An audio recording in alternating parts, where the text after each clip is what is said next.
Welcome back. Yesterday we have discussed about types of immunity, where we have seen that there are two types of immunity. One innate immunity and second acquired immunity.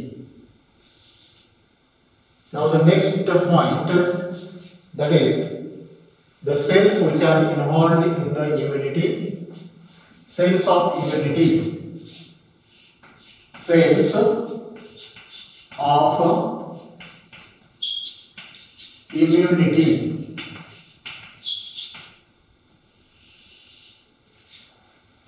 There are two types of cells which provide immunity. Number one, lymphocytes, and number two, antigen presenting cells. Antigen presenting cells. These are the two types.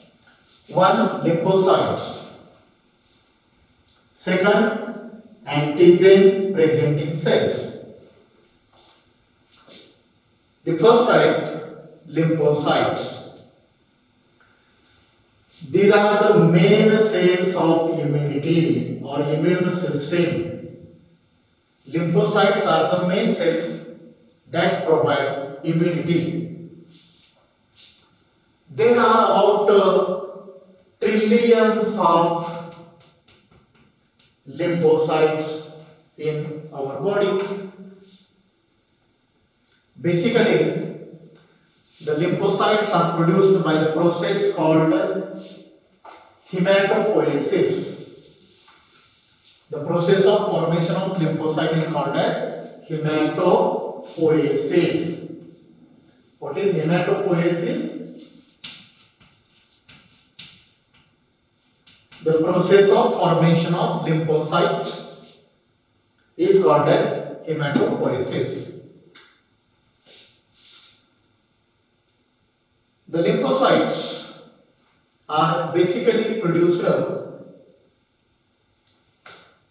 by the stem cells of liver and bone marrow. Lymphocytes are produced by stem cells of liver, particularly in infants.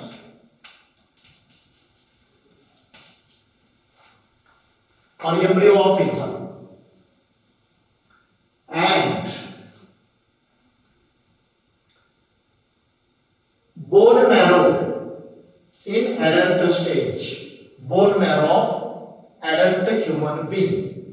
Lymphocytes are produced by stem cells of liver in infants and bone marrow in adults.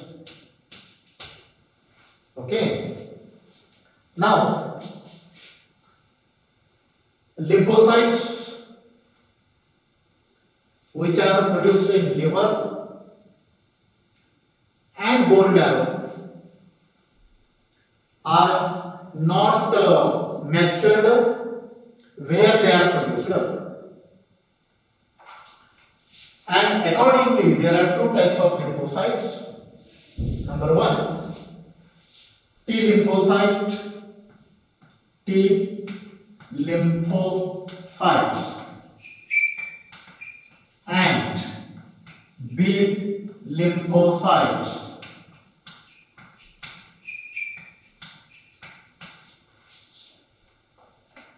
After formation of lymphocytes, some cells are differentiated, migrated, and matured in thymus,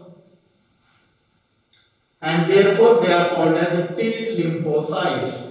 The cells which are matured in thymus are known as T lymphocytes, whereas the cells which are matured in bone marrow or lymphoid region such as tonsils or Peyer's patches are known as B lymphocytes or Bursal lymphocytes. Bursal or B lymphocytes. T lymphocytes are matured in thymus, whereas B lymphocytes are matured in bone marrow itself. Okay. Now,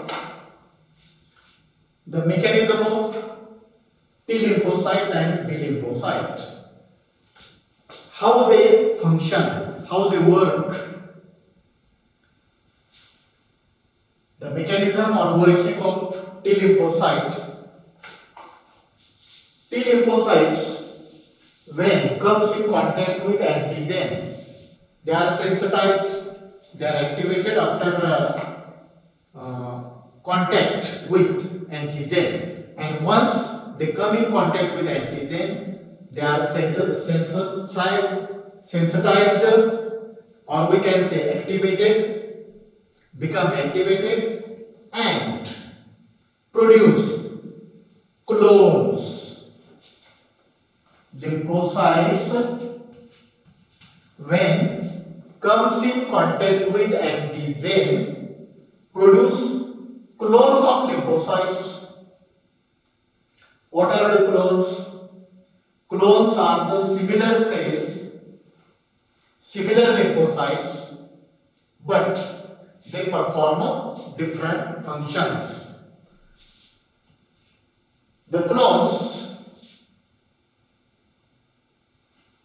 consist of 4 types of T lymphocytes. On the basis of their function, T lymphocytes are classified into 4 categories. Number 1, helper T lymphocytes or helper T cells. Helper T cells. Number 1, helper T cells. Number 2, killer T cells. Killer T cells.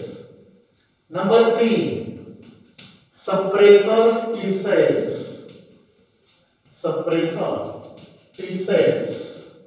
And number 4, memory cells. Memory T cells. T lymphocytes 4 प्रकार आहेत. helper T cells, killer T cells, suppressor T cells and memory T cells. आता हे 4 प्रकार त्यांच्या function वरून पडलेले आहेत, कामावरून पडलेले आहेत. पहिला प्रकार बघूया, helper T cells. These cells after contact with an antigen are sensitized and proliferate other T cells. So the function is proliferation of other T cells. T cells helper T cells काम काय आहे? proliferation म्हणजे मोठ्या प्रमाणात T cells तयार करणं, दुसऱ्या T cells तयार करणं. हे पहिलं महत्त्वाचं काम आहे helper T cells. दुसरं महत्त्वाचं काम आहे या T cells, helper T cells phagocytes ची निर्मिती पण करतात. फॅगोसाइटोसिस साठी या पेशी फॅगोसाइट्स नावाच्या पेशी तयार करतात, हेल्पर टी सेल्स. ओके, पहिला प्रकार हेल्पर टी सेल्स proliferation, दुसरा मॅक्रोफेजेस किंवा फॅगोसाइट्स. फॅगोसाइट मध्ये मॅक्रोफेजेस आणि दुसरा आहे सेन्सिटायझेशन ऑफ बी सेल्स. म्हणजे याच्या मार्फत 3 कामे केली जातात. पहिलं काम proliferation, बाकीच्या टी सेल तयार करणं. दुसरं काम आहे बी लिम्फोसाइटची निर्मिती करणं किंवा बी सेल्स तयार करणं. आणि तिसरं काम आहे मॅक्रोफॅजेस, हे फॅगोसाइटोसिस साठी मॅक्रोफॅजेस तयार करणं. फॅगोसाइट मुळे किंवा डायरेक्ट मॅक्रोफॅजेस म्हटलं तरी चालेल. तर म्हणजे 3 कामं. पहिलं काम बी सेलची निर्मिती करणं, दुसरं काम टी सेल proliferate करणं म्हणजे मोठ्या प्रमाणात टी सेलची निर्मिती करणं, आणि तिसरं आहे फॅजेसची निर्मिती करणं. ठीक आहे, हे पहिला प्रकार झाला. पहिल्या प्रकारच्या सेलचं काम झालं, हेल्पर टी सेलचं काम. दुसरा प्रकार आहे killer T cells. Killer T सेलला दुसऱ्या एका नावाने ओळखलं जातं, सायटोटॉक्सिक सेल्स. सायटोटॉक्सिक सेल्स. आता हे नाव किलर टी सेल्स कसं पडलं, तर त्याच्या नावामध्येच त्याचं फंक्शन आहे. किलर टी सेल्स काय करतात, they directly attack the antigen or pathogen and the infected cells as well as cancer cell. आपल्या शरीरामध्ये बाहेरून आलेलं जे अँटीजेन आहे, पॅथोजेन आहे, रोगजंतू आहे, त्याच्यावरती डायरेक्ट अटॅक, डायरेक्ट हल्ला करतात. म्हणजे हे पहिलं काम झालं, रोगजंतूवर डायरेक्ट अटॅक करणं. त्याचबरोबर आपल्या शरीरामध्ये ज्या इन्फेक्टेड सेल्स आहेत, इन्फेक्शन या पॅथोजेनने इन्फेक्ट केलेल्या, बाधित केलेल्या ज्या पेशी आहेत, इन्फेक्टेड सेल्स. आणि दुसरी गोष्ट, ज्या कॅन्सरच्या पेशी आपल्या शरीरामध्ये तयार झालेल्या असतील, तर या तीनही प्रकारच्या मटेरियलवरती डायरेक्ट अटॅक या किलर सेलचा होतो. आता या किलर टी सेल काय करतात बघा, म्हणजे आता सांगितल्याप्रमाणे पॅथोजेनवरती डायरेक्ट अटॅक आणि इन्फेक्टेड सेलला डिस्ट्रॉय करण्याचं पण काम करतात, कॅन्सर सेलला डिस्ट्रॉय करण्याचं पण काम करतात. ज्या इन्फेक्टेड सेल्स आहेत त्या सेलचं डिसइंटिग्रेशन करायचं, त्याला नष्ट करायचं. पण कसं केलं जातं, तर या किलर टी सेल्स काय करतात, या ज्या इन्फेक्टेड सेल्स आहेत त्या इन्फेक्टेड सेलला एक छोटंसं छिद्र पाडतात, बारीक छिद्र पाडतात आणि त्याच्यानंतर त्याला नष्ट करतात. म्हणजे ज्या इन्फेक्टेड आहेत ते बाकीच्या सेल नव्हे, फक्त इन्फेक्टेड सेलला संपवण्याचं काम करतात. पॅथोजेनला संपवण्याचं काम तर आहे, किल करण्याचं काम तर आहेच. आणि दुसरी गोष्ट, कॅन्सरच्या पेशी असतील तर त्याला सुद्धा मारण्याचं काम या किलर टी सेल्स करतात. किलर टी सेल्स हे नाव का पडलं, as they kill the pathogen, infected cells and cancer cell. कॅन्सरच्या पेशी, आपल्या शरीरामध्ये बाधित झालेल्या पेशी आणि आलेलं अँटीजेन किंवा आलेला रोगजंतू म्हणजेच पॅथोजेन, या तिघांच्या विरोधात किंवा या तिघांना मारण्याचं काम या पेशींचं आहे. आणि म्हणून त्याला म्हटलेलं आहे किलर सेल किंवा त्याला सायटोटॉक्सिक सेल. सायटो म्हणजे सेल, टॉक्सिक म्हणजे जे विष आहे, म्हणजे विष तयार करून त्याला मारलं जातं, म्हणून त्याला सायटोटॉक्सिक सेल असंही म्हटलंय. किलर सेलचं दुसरं नाव काय आहे, सायटोटॉक्सिक सेल. हा झाला दुसरा प्रकार. टी लिम्फोसाइटचे 4 प्रकार. पहिला हेल्पर टी सेल, काम काय आहे, प्रॉलिफरेशन, बी सेल तयार करणं आणि मॅक्रोफेजेस तयार करणं. दुसरा प्रकार किलर सेल, काय करतात, पॅथोजेनला किल करतात, इन्फेक्टेड सेलला किल करतात, कॅन्सर सेलला किल करतात. तिसरा प्रकार सप्रेसर सेल्स. सप्रेसर सेल्स, आता यांना हे सुद्धा नावाचं त्याचे फंक्शन आहे. सप्रेसर सेल काय करतात, they suppress entire immune system or immunity against the attack of own body cells. काय करतात, suppressor T cells suppress entire immune system against attack on own body cells. Okay. आणि चौथा प्रकार आहे memory cell. Memory T cells काय करतात, तर आता इथं जो अटॅक केला होता, एनकाउंटर केला होता, या पेशींना मारलं होतं, पॅथोजेनला मारलं होतं, ते कशा पद्धतीने त्याचा एनकाउंटर केला हे मेमरी मध्ये ठेवण्याचं काम या प्रकारच्या सेल करतात, memory T cells. Okay. So this is about the mechanism of lymphocytes and its types. lymphocyteचं काम कसं चालतं, लिम्फोसाइट टी लिम्फोसाइट विशेषतः टी लिम्फोसाइट काय करतात, एखाद्या अँटीजेनच्या कॉन्टॅक्ट मध्ये आल्याबरोबर लगेच त्याचे क्लोन तयार होतात. आणि या क्लोन मध्ये 4 प्रकारचे सेल असतात. Helper T cell, killer T cell, suppressor T cell आणि मेमरी टी सेल. आता दुसरा प्रकार बघूया आपण, बी लिम्फोसाइट्स. बी लिम्फोसाइट्स कोण तयार करतं? Stem cells. कोणाच्या? बोन मॅरोमधल्या स्टेम सेल्स मार्फत बी लिम्फोसाइट्स तयार होतात. आता या पेशीचं काम किंवा बी लिम्फोसाइटचं काम चालतं कसं? तर बी lymphocytes when comes in contact or B lymphocytes are sensitized by the contact with antigen. antigen आल्याबरोबर या पेशी पण ऍक्टिव्हेट केल्या जातात किंवा सेन्सिटाइज केल्या जातात. आता या कुणामार्फत सेन्सिटाइज केल्या जातात? तर दोन प्रकारे. एक तर आलेल्या अँटीजेन मार्फत, त्याचबरोबर इथं तुम्हाला सांगितलं होतं हेल्पर टी सेल सुद्धा याला ऍक्टिव्हेट करतात. म्हणजे B cells are activated by antigen as well as helper T cells. B lymphocytes दोन प्रकारे ऍक्टिव्हेट होतात. एक अँटीजेन आत गेल्याबरोबर आणि दुसरं हेल्पर टी सेलचं ऍक्टिव्हेशन दिल्यानंतर. ओके. आता त्याच्या बी लिम्फोसाइट्स आहेत ना, त्या बी लिम्फोसाइट्स मल्टिप्लाय होतात आणि या सुद्धा त्याचं क्लोन तयार करतात. आता या क्लोन मध्ये दोन प्रकारचे सेल आहेत. टी लिम्फोसाइटने तयार केलेल्या क्लोन मध्ये चार प्रकारचे सेल्स. बी लिम्फोसाइटने जे क्लोन तयार केले या क्लोन मध्ये दोन प्रकारचे सेल्स. कोणत्या? एक पहिला प्रकार आहे तो म्हणजे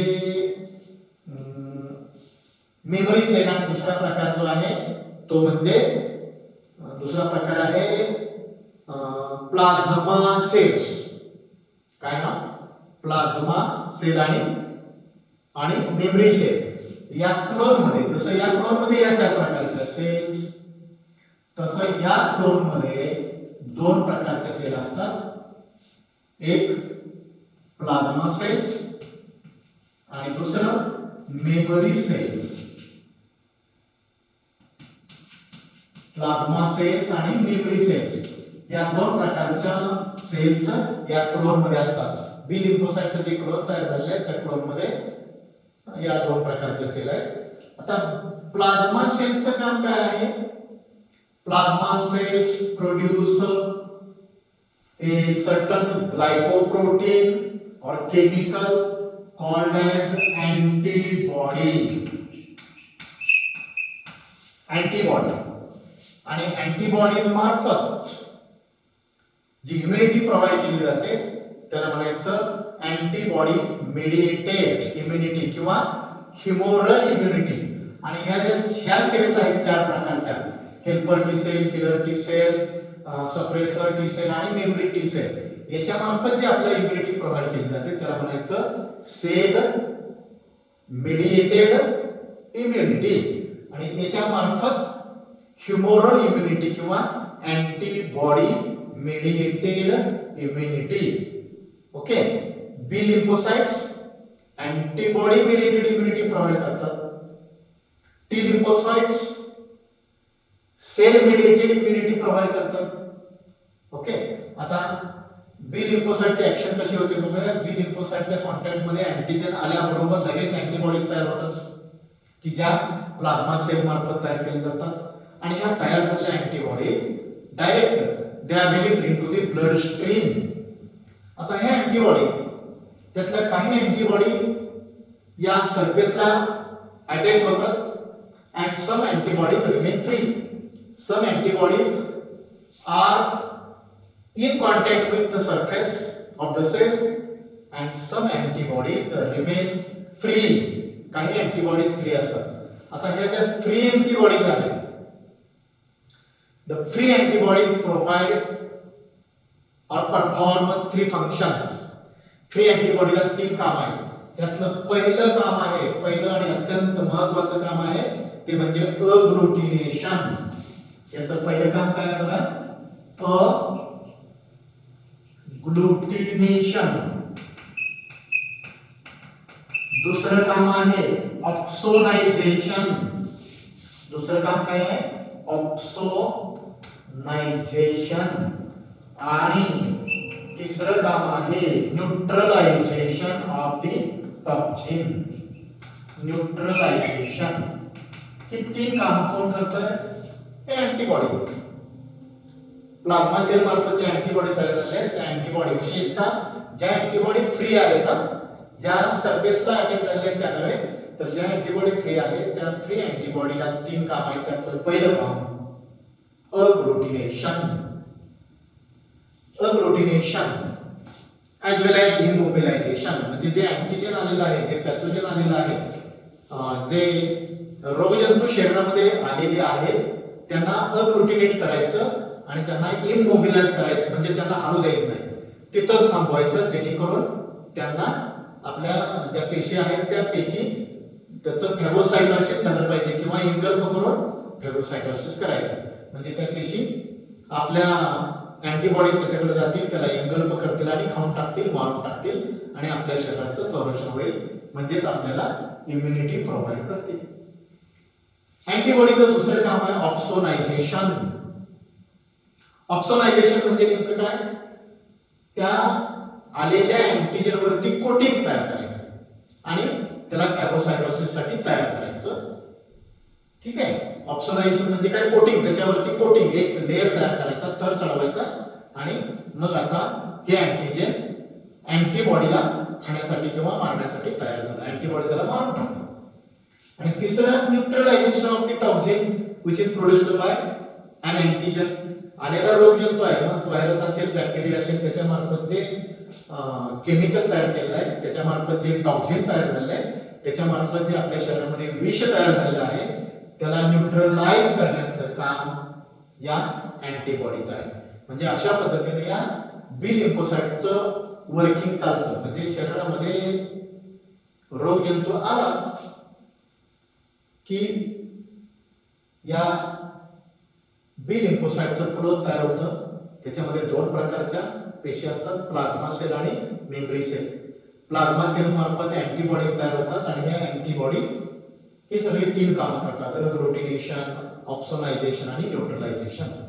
आणि मेमरी सेल हे सगळं कसं चाललेलं आहे, त्याच्यावरती अटॅक कसा केला जातो, त्याला अँटीजनला मारलं कसं जातं, हे सगळं लक्षात ठेवण्याचं काम या मेमरी सेलचं आहे. तर अशा पद्धतीने आपण आपल्याला इम्युनिटी प्रोव्हाइड करणाऱ्या पेशीबद्दल आपण डिस्कशन केलेलं आहे. आपल्याला इम्युनिटी या पेशीमार्फत तयार केली जाते. त्यातला पहिला प्रकार आपण आज पाहिला आहे लिम्फोसाइट, म्हणजे आता पहिला लिम्फोसाइट. आणि दुसरा प्रकार जो आहे पेशीचा, की ज्या पेशी इम्युनिटी प्रोव्हाइड करतात, त्या पेशीचं नाव मगाशी मी सांगितलं होतं. दुसरा प्रकार जो आहे त्या दुसऱ्या प्रकारचं नाव इथे लिहितोय antigen presenting cells. Antigen presenting cells. तर या दोन प्रकारच्या पेशी आपल्याला इम्युनिटी प्रोव्हाइड करतात. पहिला प्रकार लिम्फोसाइट्स, त्याचे पुन्हा दोन प्रकार, टी लिम्फोसाइट, बी लिम्फोसाइट. टी लिम्फोसाइट मध्ये चार प्रकारच्या पेशी, बी लिम्फोसाइट मध्ये या दोन प्रकारच्या पेशी, आणि या दोन प्रकारच्या पेशींना हे तीन प्रकारचे काम आहेत. आता अँटीजेन प्रेझेंटिंग सेल्स काय करतात बघूया. Antigen presenting cells when comes in contact with antigen, या पेशी अँटीजेनच्या कॉन्टॅक्ट मध्ये आल्याबरोबर काय करतात, the antigens are processed by the antigen presenting cells. या सेल काय करतात, आलेल्या अँटीजेनला प्रोसेस करतात, त्याच्यावरती प्रक्रिया करतात. आणि प्रक्रिया केल्यानंतर these processed cells are presented on the surface of the cell.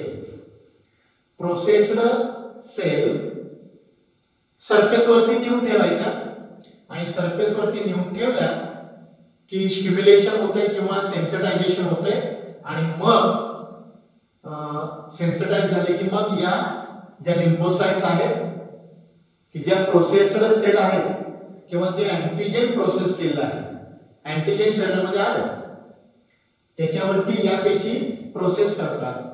आणि processed cells are transferred towards the or presented on the surface. सेलच्या सरफेस वरती जातात आणि एकदा हे अँटीजन सेलच्या सरफेस वरती आलं की मग लगेच लिम्फोसाइट्स त्याच्यावरती अटॅक करतात, त्याला डिस्ट्रॉय करतात आणि आपल्या बॉडीचं प्रोटेक्शन करतात. त्यालाच आपण म्हणतोय आपल्याला इम्युनिटी प्रोव्हाइड करतात. ओके, तर अशा पद्धतीनं दोन प्रकारच्या पेशी आपल्याला इम्युनिटी प्रोव्हाइड करतात, अनुक्रमे लिम्फोसाइट्स आणि अँटीजेन प्रेझेंटिंग सेल्स. ओके, तर या व्हिडिओमध्ये एवढंच आपण डिस्कशन करून थांबूया. पुढच्या व्हिडिओमध्ये पुढचा पार्ट आपण बघूया. ओके, जर काही शंका असतील तर कोणालाही शंका असेल तर ग्रुपवरती टाका अथवा माझ्या वैयक्तिक फोनवरती फोन करून विचारलं तरी तुमच्या शंकेचं त्वरित निरसन केलं जाईल. ओके.